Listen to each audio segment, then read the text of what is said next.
Hello friends, good morning, শুভ সকাল। তা তোমরা সকলে কেমন আছো? আশা করি তোমরা সকলেই খুব ভালো আছো আর সুস্থ আছো। তা আমিও ভালো আছি। আর এখন বাজে ঘড়িতে সকাল 9টার সময়। ঘুম থেকে এখনও উঠেনি। বাইরের দিকে দেখো হালকা হালকা কুয়াশা এখনও আছে।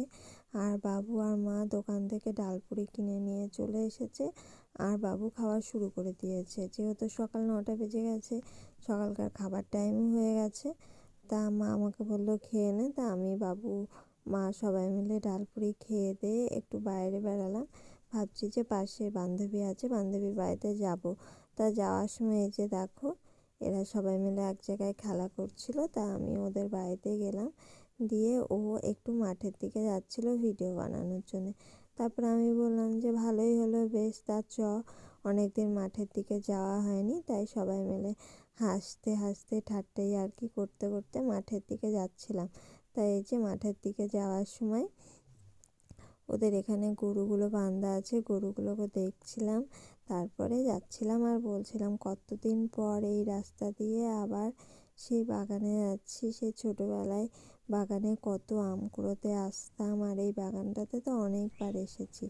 এটাই বলতে বলতে বান্ধবীদের যাচ্ছিলাম। সাথে তারপরে এখন আসলাম বাঁশঝাড়ের মধ্যে বাঁশবাগানে ঢুকে কিছু ছবি একটু ভিডিও তুললাম, বানাতে। রিলস একদম পুরো বানালাম। বাঁশঝাড়ের এদিকটায় ভেতরে দেখো ঢুকে শুধুই এখন পড়েছি। বাঁশঝাড় হয়ে গেছে। আর এদিকে দেখো বাঁশ গাছ থেকে হয়েছে এগুলো ঝরে ঝরে পড়েছে, বাঁশ গাছের পেখম নাকি যাই হোক বলে। এগুলো দিয়ে বেশ জাল দেওয়া ভালো হয়। আমরা যখন ছোটোবেলায় পিকনিক করতাম এগুলো কুড়ে নিয়ে গিয়ে জাল দিতাম, তাহলে তাড়াতাড়ি ধরে যায়, বেশ ভালো হতো, খড়ির অভাব হতো না বাগানে ফিস্ট করতে আসলে। সেরকমই আছে। আর বাগানের এই দিকে গর্ত কেটে দেখো জলে ভর্তি হয়ে গেছে। আর জলটাতে হালকা হালকা শ্যাওলা হয়েছে। উপরের দিকে আবার মশারি দেওয়া আছে, যাতে মাছগুলোকে পাখিতে খেয়ে না নেয়, সেই কারণে দেওয়া আছে। তা তোমাদেরকে পুরো বাগানটাকে একটু ঘুরে ঘুরে দেখাচ্ছি।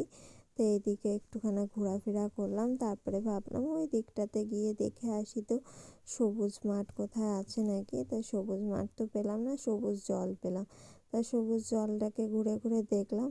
তা জলের নিচে নামার কোনো রাস্তা পেলাম না, তাই নামতে পারলাম না। তো এই যে আম বাগান দেখো, আম বাগানের ভেতরে আসলাম, একটু সবুজ সবুজ আছে, সেখানেই কটা রিলস বানালাম আর ছবিও তুললাম। ওই যে বাঁশঝাড় দেখো, শুধু বাঁশ বাঁশ বাঁশ। এখানে মেজো জ্যাঠাদের জমি আছে। তারপরে ওইখানে একটা কলা বাগান আছে।